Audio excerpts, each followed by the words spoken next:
नमस्कार दोस्तों, स्वागत है आपका स्टडी फॉर सिविल सर्विसेज में। वीडियो को पूरा देखिए। कोई भी आपका फीडबैक है, कोई सजेशन है, तुरंत वीडियो में कमेंट करके जरूर बताइए। अच्छा लगे तो वीडियो लाइक जरूर कर लीजिए और ऐसे वीडियो लगातार फ्री में पाने के लिए चैनल को तुरंत सब्सक्राइब कर लीजिए और बेल आइकन को जरूर टैप कर लीजिए ताकि आगे भी सारे वीडियो आपको मिलते रहे। यूट्यूब में फॉलो करते हैं तो प्लीज ये वाला फ्री टेलीग्राम चैनल जरूर ज्वाइन कर लीजिएगा। सारे नोटिफिकेशन, सारे अपडेट यहीं पे आते हैं, ध्यान रखिएगा। स्टडी फॉर सिविल सर्विसेज का कोई भी पेड ग्रुप अगर आपको ज्वाइन करना है तो सिर्फ 856480530969608606089453864455 यही नंबर है हमारे, सिर्फ जहां पे कॉल या व्हाट्सएप कर सकते हैं। इंस्टाग्राम पे हमारा पेज जरूर फॉलो कर लीजिएगा, स्टडी फॉर सिविल .सर्विसेज है। ट्विटर पे हमको जरूर फॉलो कर लीजिएगा, @study for civils है। सारे क्वेश्चन अटेम्प्ट करिए और स्कोर अपना तुरंत कमेंट करके। नमस्कार दोस्तों, स्वागत है आपका स्टडी फॉर सिविल सर्विसेज में। 67 बीपीएससी प्रीलिम्स के लिए लगातार वीडियो सीरीज हम देख रहे हैं, उसको कंटिन्यू करेंगे आज के फर्स्ट क्वेश्चन के साथ। तो यहाँ प्रश्न है कि ईईजी से जिस अंग की कार्य प्रणाली प्रकट होती है वह कौन सा है। ठीक है, तो बेसिकली यहाँ पे जो ईईजी है हमारा, ये संबंधित है ब्रेन से। ठीक है, जो ब्रेन में हमारी नर्वल एक्टिविटीज़ होती हैं, ठीक है, तो इन सबसे संबंधित है हमारा ईईजी। इसका फुल फॉर्म होता है हमारा इलेक्ट्रोइंसेफेलोग्राफी। ठीक है, तो हमारा बी ऑप्शन जो है इसमें करेक्ट होगा बिल्कुल। अगला देखिए कि संविधान के कुछ भाग दिए हुए हैं और उनसे संबंधित प्रावधान लिखे हैं, तो उनके अनुसार कौन सा सुमेलित है हमें ये बताना है। ठीक है, तो पंचायतें जो है पार्ट 9 में है, ये बिल्कुल ठीक है। नगर पालिकाएँ जो है 9A में है, यानी कि ठीक है भाग 9A, ये भी ठीक है। कोऑपरेटिव सोसाइटीज़ जो हैं ये भी 9B में है। यहाँ पे पार्ट 10 के अंदर ट्राइब्यूनल्स दे दिया है, ये हमारा गलत हो जाएगा। पार्ट 10 में हमारा जो है वो शेड्यूल्ड ट्राइबल एरियाज़ जो हैं, है ना, इनसे संबंधित प्रावधान है। अनुच्छेद 244A है ना, और 244। तो इस हिसाब से यहाँ पे देखेंगे तो 3 जो है वो ठीक है, तो ई ऑप्शन जो है इसमें हमारा इस क्वेश्चन के लिए करेक्ट हो जाएगा। फिर बताना है कौन से सही सुमेलित है। ठीक है, तो फंडामेंटल राइट्स कुछ यहाँ पे लिखे हैं, उनसे संबंधित प्रावधान है। तो अस्पृश्यता का अंत, अनटचेबिलिटी का जो एबॉलिशन है वो अनुच्छेद 17 में है, बिल्कुल ठीक है। गिरफ्तारी एवं निरोध विरुद्ध संरक्षण जो है हमारा, प्रिवेंटिव डिटेंशन वाला जो है, protection against arrest and detention वाला आर्टिकल 23 नहीं है, वो हमारा 22 है। ठीक है, तो ये गलत मिला हुआ था। धर्म की स्वतंत्रता 25, अल्पसंख्यकों के हितों का संरक्षण 29, ये सब जो ठीक है, तो ई ऑप्शन हम यहाँ से फिलहाल चूज़ करेंगे।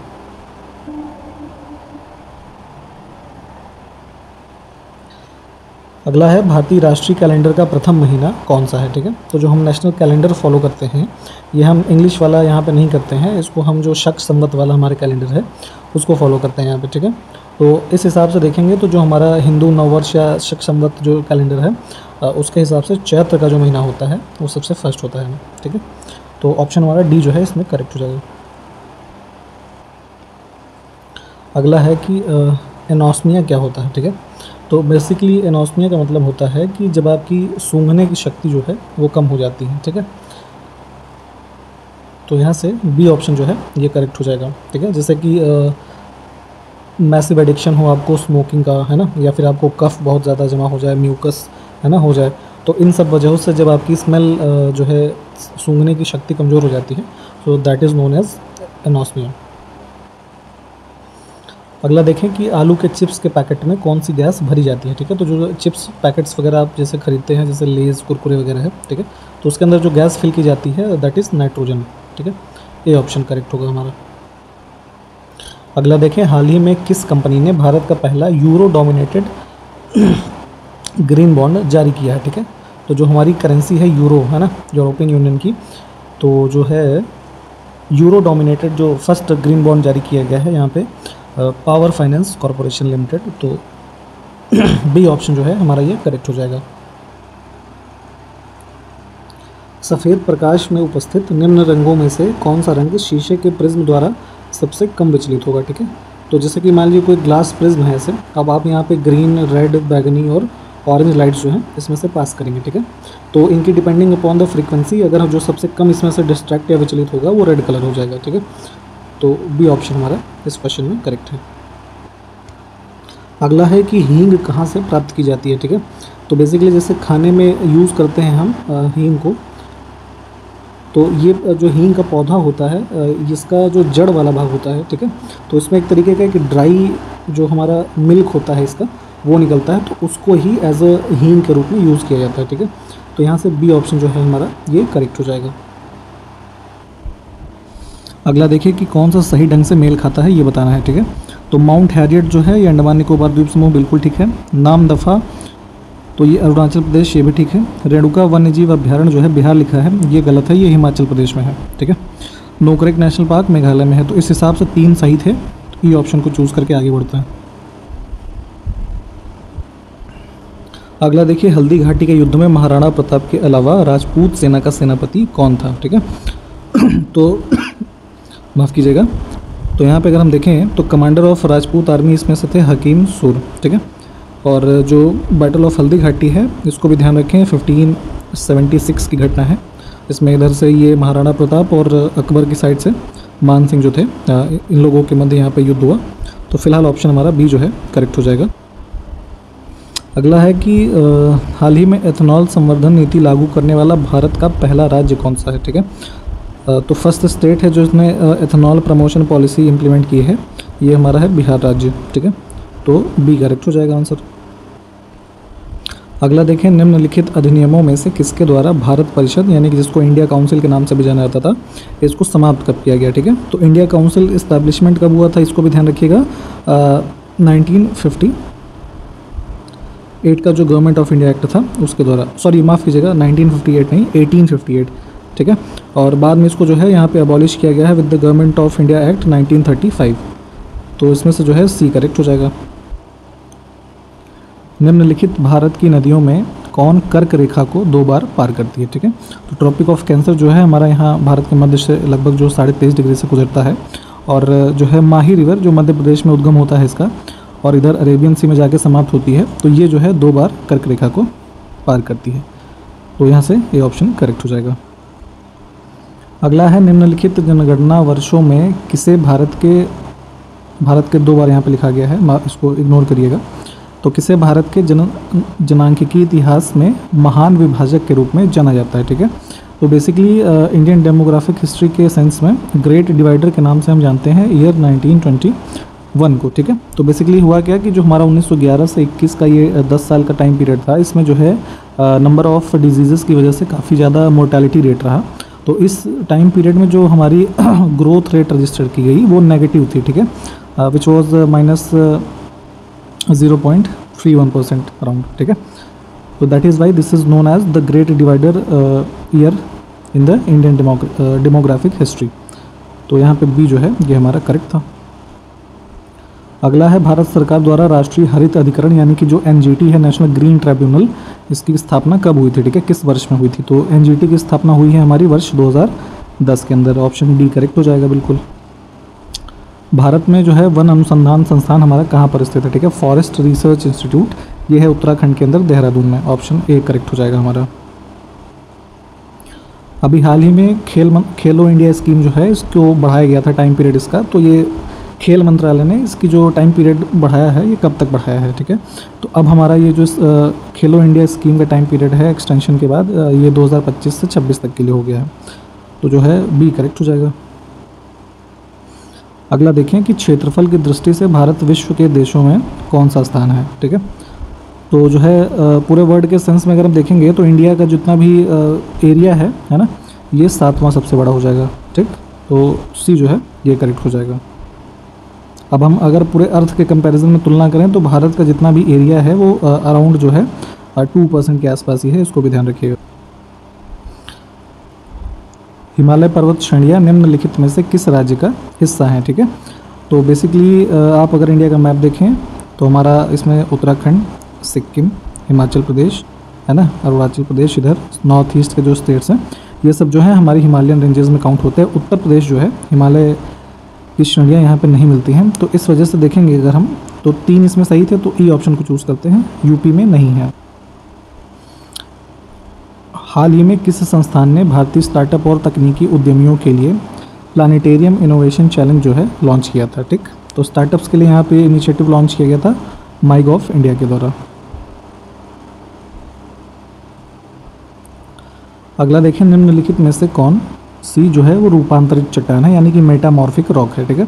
तो जैसे रॉक्स हमारी होती है इग्नियस, मेटामॉर्फिक है ना, सेडिमेंट्री, तो यहाँ पे हम फिलहाल बात कर रहे हैं मेटामॉर्फिक रॉक की।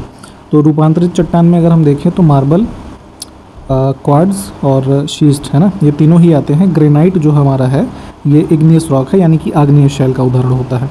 तो ई ऑप्शन चूज़ करेंगे चूँकि इसमें जो 3 है ये ठीक है हमारे। अगला है कोडाई कनाल किस पहाड़ी में स्थित है, ठीक है। तो पालनी हिल्स जो है हमारी तमिलनाडु के रीजन में, तो कोडाई कनाल रेंजेस हमारी वहाँ पे मिलेंगे आपको, और बेसिकली हिल स्टेशन है ये जो कि डिंडीगुल डिस्ट्रिक्ट है वहाँ पे स्थित है। तो सी ऑप्शन हमारा करेक्ट हो जाएगा।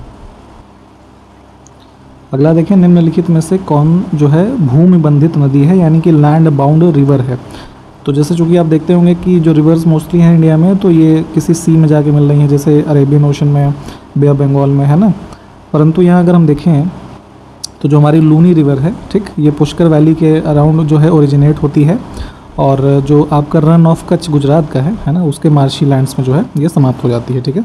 तो लैंड बाउंड रिवर ही है, तो सी ऑप्शन हमारा इसमें से करेक्ट हो जाएगा। हाल ही में उत्तर प्रदेश और किस राज्य के बीच केन बेतवा लिंक परियोजना को लागू करने हेतु एक समझौते ज्ञापन पर हस्ताक्षर हुआ, ठीक है। तो ये केन बेतवा लिंक प्रोजेक्ट में उत्तर प्रदेश के साथ जो है मध्य प्रदेश भी सम्मिलित है। MOU यहाँ पे साइन हुआ, ऑप्शन हमारा ए करेक्ट हो जाएगा। हाल ही में संयुक्त राष्ट्र प्रमुख एंटोनियो गुटेरेस ने किसे 76वीं संयुक्त राष्ट्र महासभा की शुरुआत से पहले नए सतत विकास लक्ष्यों, यानी कि जो सस्टेनेबल डेवलपमेंट गोल्स हमारे हैं, इसके अधिवक्ता के रूप में नियुक्त किया है, ठीक है। तो यहाँ पे जो है कैलाश सत्यार्थी जी जो हैं इनको नियुक्त किया गया है, ऑप्शन हमारा ए करेक्ट हो जाएगा। अगला देखिए, जयदेव के गीत गोविंद पर रसिक प्रिया नामक टीका किसने लिखा, ठीक है। तो यहाँ पे जयदेव एक संस्कृत पोएट थे, तो उन्होंने एक जो है कविता लिखी गीत गोविंद, ठीक है, जिसमें कि जो कृष्ण थे और गोपियाँ जो हैं उनसे संबंधित चीज़ें लिखी गई हैं, कविता लिखी गई है। तो इसी के ऊपर एक कमेंट्री के फॉर्म में इन्होंने दूसरी रचना की है रसिक प्रिया नाम से, राणा कुंभ ने, ठीक।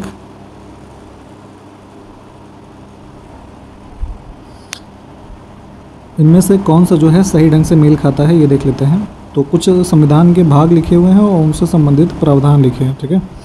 तो यहाँ पे जो सही ढंग से मेल नहीं खा रहा है वो बता देते हैं आपको। भाग 14 के लिए लिखा है भारत के क्षेत्र के भीतर व्यापार और वाणिज्य और गमनागमन, ठीक है, तो ये गलत है। भाग 14 में हमारा प्रोविज़न है जो है services under union and states, ठीक है। तो राज्य और संघ के बीच में जो है सेवाओं वाला प्रावधान इसमें लिखा हुआ है। तो बाकी के 3 ऊपर के ठीक हैं, ये ऑप्शन को चूज करके आगे बढ़ेंगे। राजस्थान की पश्चिमी अंतर्राष्ट्रीय सीमा पर ऑपरेशन सर्द हवा किसने शुरू किया है, ठीक है। तो ये अभी भी वैसे थोड़ा इंपॉर्टेंट है, पूछा जा सकता है आपसे। तो ये सर्द हवा जो ऑपरेशन चलाया गया था राजस्थान के साथ, जो पाकिस्तान वाला इंटरनेशनल बॉर्डर है, हमारे बॉर्डर सिक्योरिटी फोर्सेस के द्वारा, ऑप्शन ए करेक्ट हो जाएगा। अगला देखिए, भारत की सबसे ऊंची मूर्ति इनमें से कौन सी है, ठीक है। तो अगर हाइट वाइज बात करें तो सबसे ऊंचा है हमारा स्टैचू ऑफ यूनिटी, ठीक है। इसकी हाइट जो है 182 मीटर्स के अराउंड है। तो ध्यान दीजिएगा, ऑप्शन सी करेक्ट हो जाएगा। गुजरात के केवड़िया में स्थित है ये। पंचेश्वर बहुउद्देशीय परियोजना किसकी परियोजना है, ठीक है। तो ये पंचेश्वर मल्टीपर्पज़ प्रोजेक्ट जो है हमारा महाकाली रिवर जो है ना, उसके ऊपर बनाया गया है और भारत और नेपाल से संबंधित है ये।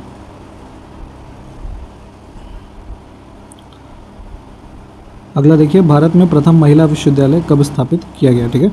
तो फर्स्ट जो है इस्टेब्लिश किया गया था ये women's university, Indian women's university के नाम से 1916 में, ठीक है। DK कर्वे जो थे उनके द्वारा, ढोंडो केशव कर्वे इनका पूरा नाम था, महाराष्ट्र के अंदर इसको सेटअप किया गया। और जो है बात करें इसका, तो जो इसको रीनेम भी किया गया था 1920 में, ठीक है। फिर इसका नाम कर दिया गया था श्रीमती नथीभाई दामोदर ठाकरे वुमेंस यूनिवर्सिटी, ठीक है। तो इसको भी ध्यान दीजिएगा। और जो ऑप्शन हमारा यहाँ पे सी है ये करेक्ट हो जाएगा। अगला है 42वां संवैधानिक संशोधन अधिनियम 1976 किस समिति की सिफारिश को प्रभावित करता है, ठीक है। तो जो 40 स्वर्ण सिंह कमेटी हमारा इसका आंसर हो जाएगा। और ये भी ध्यान दीजिएगा कि जो हमारा 42nd अमेंडमेंट है इसको ही मिनी कॉन्स्टिट्यूशन के नाम से भी जाना जाता है, ठीक है, लघु संविधान के नाम से भी, क्योंकि इस अमेंडमेंट के थ्रू जो कॉन्स्टिट्यूशन में बहुत ज़्यादा की संख्या में प्रावधान जो है वो चेंज किए गए थे, तो उसको ध्यान रखिएगा। अगला देखें कि वायु की उपस्थिति में सल्फाइड जो होता है अधिक ताप पर ऑक्साइड में परिवर्तित हो जाता है। तो इस प्रक्रिया को क्या कहते हैं, ठीक है। तो सल्फाइड का कन्वर्जन जो ऑक्साइड में होता है, this process is known as roasting at high temperature. Version option A हमारा करेक्ट हो जाएगा। अगला देखें, भारत की प्रथम महिला IPS कौन थी, ठीक है। तो इंडियन पुलिस सर्विसेज में जो सबसे प्रथम फर्स्ट वुमेन हुई, इनका नाम है Kiran Bedi. Option B correct हो जाएगा। अगला है, एशियाई खेलों में स्वर्ण पदक प्राप्त करने वाली पहली भारतीय महिला कौन थे, ठीक है। तो इनका नाम है कमलजीत संधू। ऑप्शन ए हमारा करेक्ट होगा। भारत की पहली semi high speed train Vande Bharat जो है कहाँ से कहाँ तक चलती है, ठीक है। तो यहाँ पे 2018 में जो है इसको लॉन्च किया गया था T18 के नाम से, है ना। सेमी हाई स्पीड ट्रेन है और जो इंटीग्रल कोच फैक्ट्री चेन्नई है, इसने बनाया था इसको, ठीक है। और फर्स्ट ट्रेन जो चली हमारी, तो ये वाराणसी से न्यू दिल्ली के मध्य चलती है, ठीक, अप डाउन। और इसके बाद एक और ट्रेन चली है वंदे भारत ही हमारी, सेमी हाई स्पीड, जो कि चलती है न्यू दिल्ली से इधर हमारा जम्मू के बीच, ठीक है। तो ऑप्शन हमारा ए करेक्ट हो जाएगा। अगला है, BMD परीक्षण किसके लिए किया जाता है, क्या पहचान करने के लिए, ठीक है। तो बेसिकली यहाँ पे जो ऑस्टियोपोरोसिस हमारा होता है, जिसमें कि हड्डियाँ काफ़ी कमज़ोर हो जाती हैं या कमज़ोर हड्डियों की बीमारी से संबंधित हमारा ये रोग है, तो इसमें BMD टेस्ट हमारा जो है वो किया जाता है, ठीक। तो सी ऑप्शन हमारा जो है ये करेक्ट हो जाएगा। BMD का अर्थ यहाँ पे आप देख लीजिए फुल फॉर्म क्या होता है। तो इसको बोन मिनरल डेंसिटी टेस्ट बोलते हैं, ठीक है, जिसके अंतर्गत ये मेज़र किया जाता है कि आपके जो बोन्स हैं उसके अंतर्गत कितना कैल्शियम है, अदर टाइप्स ऑफ जितने भी मिनरल्स हैं, है ना। तो इस एक पर्टिकुलर एरिया में वो कितने हैं आपके उस बोन के अंदर, ये सब मिनरल्स, ठीक है। तो BMD टेस्ट इसी ऑस्टियोपोरोसिस के लिए किया जाता है। सी ऑप्शन हमारा इसमें करेक्ट हो जाएगा। अगला है, सर्वोच्च न्यायालय में प्रथम महिला न्यायाधीश कौन थे, ठीक है। सुप्रीम कोर्ट ऑफ इंडिया जो है, तो अगर हम यहाँ पर देखेंगे तो फर्स्ट वुमेन जज जो इसकी हुई M फातिमा बीवी। ऑप्शन सी हमारा करेक्ट हो जाएगा। आपसे एक प्रश्न ये है कि आप हमें कमेंट करके बताइए, वर्तमान में सुप्रीम कोर्ट में कितनी महिला जजेस जो हैं वो कार्यरत हैं। अगला है, निम्नलिखित में से भारत का कौन सा राज्य सर्वाधिक लंबी तट रेखा वाला राज्य है, ठीक है। तो सबसे लॉन्गेस्ट कोस्ट लाइन अगर हम देखेंगे, तो जैसे ये भारत का मैप है ना, तो ये जो हमारा ये वाला पार्ट है, तो गुजरात, तो ये पूरा अगर आप खोल देंगे तो ये काफ़ी ज़्यादा डिस्टेंस हो जाती है। तो सबसे ज़्यादा बड़ा कोस्ट हमारा यही है। और अगर पूरे पेनिनसुलर इंडिया की बात करें इधर, तो हमारा जो कोस्ट लाइन है लगभग 7,500 किलोमीटर से ज़्यादा की कोस्ट लाइन है। ये भी कभी कभी पूछा जाता है, इसको भी ध्यान रखिएगा। तो इसी प्रश्न के साथ ये वीडियो हम समाप्त करेंगे। अगले वीडियो मिलते हैं आपसे। नमस्कार, जय हिंद।